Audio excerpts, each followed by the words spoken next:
What is up, fellow nerds, and welcome back to the Dapper Snapper Gaming channel, and welcome back to How Do I Want to Do This? This is our series where we take a look at all playable options available to players in Dungeons & Dragons 5th edition, then we rank them on a scale of 1 to 10 and either build them or fix them depending on how they rank. Now today we begin our talks on the Scout Rogue, the most ranger of the rogues, but has some interesting things that it can do that kind of set it apart, and we will just have to see how it does in comparison to the others. Before we jump into it, make sure to leave a like on the video and subscribe if you haven't already. Also, make sure to share the video with your friends, and of course click the bell so you're notified when new videos are uploaded.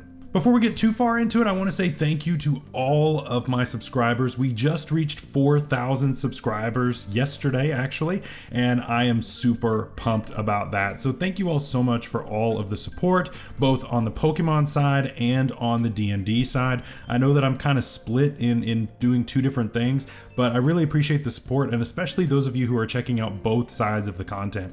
I put in a lot of work when it comes to these Pokemon videos, and I'm really proud of them, and I think they're really great. We are in playoffs in our league right now, and we just started a new league as well, which is low tier, so the less powerful stuff is being allowed to shine. It's really cool. Make sure to check that out.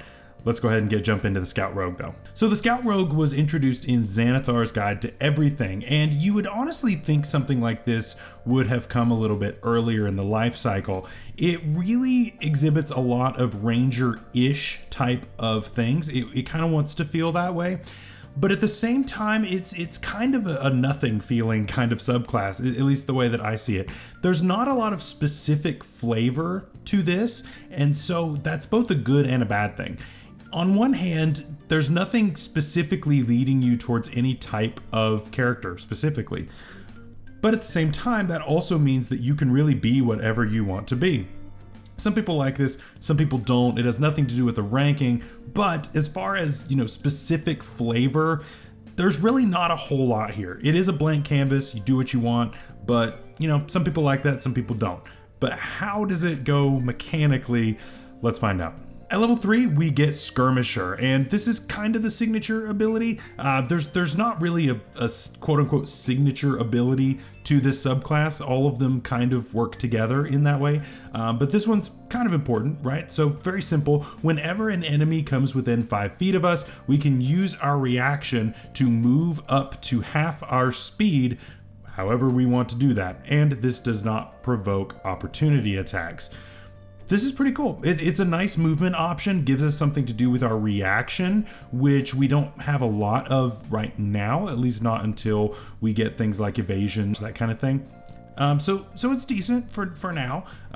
And so it's interesting, right? Because we already have cunning action at level 2, which gave us disengage and dash. So we can already disengage for free. So best case scenario, we have an enemy that runs up to us using most of its speed. We duck out of the way, and then it can't quite make it to us to make an attack. That's the best case scenario, honestly. But in fairness, if one enemy does that to us, and then a second one comes up, we can't do it again because we've already used our reaction, right? So, it's fine. It's a nice movement option. It's a little redundant because we can already disengage for bonus action. We can dash as a bonus action to get away. We already have a lot of movement options, and I don't know that this necessarily is anything game-changing, but it's fine. And for that, it gets a 7 out of 10. I think it's fine. I think it's okay. I don't think it's anything massive. I don't think it's anything game-changing, but it could save you in a certain situation. It definitely encourages a higher walking speed, so that's something that you may want to take the mobile feat for, or take a race that gives you more speed. Definitely something to work out when you are building, but overall, it's fine. It's fine. Also at level 3, we get Survivalist, and this is kind of a ribbon feature, but it's better than most ribbon features, I would say. It's very simple. You get 2 proficiencies in Nature and Survival. If you already have proficiency, you get Expertise. That's it. Now, obviously, this means that we're going to have expertise in a lot of skills. If we have taken proficiency in these 2 skills, which I recommend that you do, then that way you get 2 free expertise, right? You got 2 back at level 1, you get 2 here, and then you will get 2 more later on. So that's a total of 6 expertise skills, or if you did thieves tools, that also counts. So that's a lot. That's really cool. You can rack up on that. Again, is it anything game changing? Is it anything that I think is amazing off the wall? No, it's fine. Nature and survival, they'll come up when you're doing a hex crawl or trying to figure out what it is you're looking at in the woods. But you know, it's nothing crazy, right? So ultimately, this gets another 7 out of 10. I think it's perfectly meh. I think it's fine. I don't think it takes anything away from the subclass. I think it's a good thing to have, but ultimately it's nothing crazy. At level 9, we get superior mobility, and so after that drought of 3rd to 9th level, we get something okay. We get a boost in our walking speed of up to 10 feet, and of course, if we have a climbing or swimming speed, these also increase as well. Doesn't help with flying speeds, which is unfortunate, but I guess I get it. And so ultimately, again, this is fine. It just kind of doubles as the mobile feat, or at least part of it. So I don't know how much I really want to do this. It's nice, obviously, with Skirmisher. We talked about that earlier. But I don't know if I necessarily am, super excited that I waited till 9th level to get something I could have taken a feat for back at 4th, right? So that's a little tough. Obviously they stack, which is not a bad thing at all, and so taking both definitely is encouraged. But again, it's just perfectly meh. I could have done this exact same thing with a feat, or even if I double up on it, that's still fine. But I don't know. Again, it's perfectly meh. Another 7 out of 10 for me. I don't think it's bad. I think extra walking speed is great, especially in combination with Skirmisher. But is it anything that I'm crazy about? Not really. At 13th level, we get Ambush Master, and hopefully this is a feature that we can finally get excited about, even though we've waited 13 levels. We'll see. So with this, whenever we roll initiative, we have advantage, which that's pretty good. And in addition to that, the first creature that we hit during the first round of a combat actually takes attacks with advantage until the start of your next turn. This can be pretty nice, right? Especially in a boss battle. I definitely see this working most with bosses and with your mini bosses or whatever happens to be going on at that particular time. Free advantage is free advantage. So that is easy sneak attack for you. That is easy crits, or at least easier crits. If you are doing Elven Accuracy, that's free 3 dice. So there's a lot of good going on here, right? This is a great support feature. This is a great help to you. I think this is nice, but ultimately it is just the first round of combat. This definitely reminds me a lot of the Gloomstalker, just because the Gloomstalker gets that bonus on that first round of combat. So I can definitely see how that would work well with this. Although for 13 levels, I mean, it's good enough to have to wait 13 levels, but still, for 13 levels, I don't know if I'm that excited. I mean, it's good. It's good. It's definitely better than a 7.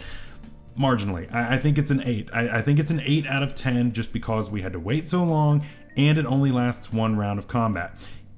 And at the same time, you have to think, how else can people gain advantage on every attack on something, right? Fairy Fire, right? And although Fairy Fire requires a save, this doesn't. It's tough, right? It's tough. You do have to hit your attack. So, with Fairy Fire, it's either you have to go for a save, or with this, you have to hit an attack. And if you don't have extra attack and you miss, then you don't get a feature. And that can be kind of tough. That's why it's not higher. Finally, level 17, we get Sudden Strike. And after all of these middling features of okay, decent features, do we finally have something to blow this out of the water? Let's find out. So whenever we make an attack during our turn, we can then turn around and make one more attack as a bonus action. This bonus action attack can benefit from sneak attack even if we've already used it this turn, but it has to target a different creature. This is interesting. I said it has to target a different creature. It can't target the same creature if we already got sneak attack on it. You just can't hit the same creature with sneak attack twice. So again, this isn't good for boss battles because we aren't necessarily worried about sneak attacking both the boss and a minion, the meat shields per se. Maybe it'll be nice, maybe if it's very bulky meat shields, but ultimately, again, we're focusing on not dealing damage necessarily to just one creature. It is spreading the damage out, whereas we just had Ambush Master where we were focusing on one. So it's a little confused there in how it wants to go. It's trying to do both things at once, and usually that's not a good thing. How I see this being most effective is with a 2-level dip into Fighter, and that way you can action surge on the first round of combat, right? So you can go ahead and attack once. You have advantage because of Ambush Master.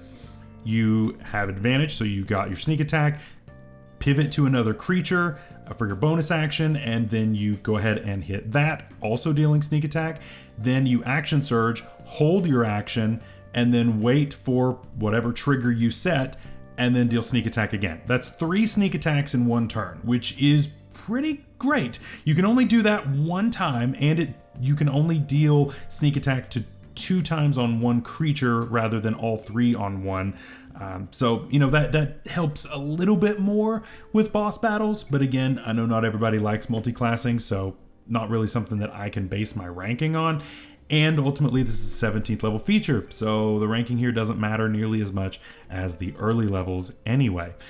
Ultimately, I think this is an 8 out of 10. I think that you still have to hit your attacks, and ultimately, your most effective use of this is going to be the first turn of combat. And after that, it is going to be diminished a little bit. It gives you kind of extra attack, but it also costs you your bonus action. And rogues want to do a lot of things with their bonus actions, and really it's not attacking. That is generally going to be your chance to use cunning action or some other thing that you are doing. And so that kind of makes it a little bit tougher here. So 8 out of 10, I think, is really a more than fair ranking. I just don't think that I can give it a whole lot more than that. So where do we land on the Scout Rogue? This has to be one of the most meh subclasses I've ever seen, honestly. There's nothing here that really gets me excited as far as flavor, as far as mechanics, as far as anything. There's nothing here that's bad. There's nothing here that's inherently something that I hate. There's nothing that I think takes away from the rogue class. I think that this subclass suffers just like every other subclass does with the drought between 3rd and 9th level, and that just, it is what it is, right? We don't get a whole lot on that front end with the 3rd level feature, and so we're just kind of sitting there waiting, and then even once we get to 9th level, we move a little faster. That's it. And so that can feel a little rough, right? Especially when there are other subclasses out there, especially like the one we're talking about next week, that get really cool stuff at both of those levels, and that really makes it feel a lot more satisfying mechanically. So that's a little tough here. Obviously, the features that are at the highest levels are a little bit better in my opinion, but they're still not the best out there. And so ultimately I am just like, it's fine, it's okay, it's not bad. I don't think it fails, but I also don't think it exceeds.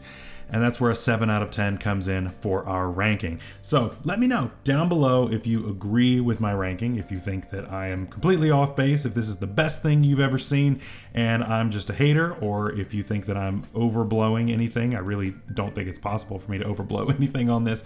I think it's perfectly average, and it's fine. It's fine, and that's the best way to put it. But we will be building one of these later this week, and I am excited to do that and give it a little bit of life and give it some exciting flavor maybe, especially with some multi-classing, because that's what we always do around here. But until then, stay safe out there, stay healthy. We'll see you later. Bye-bye.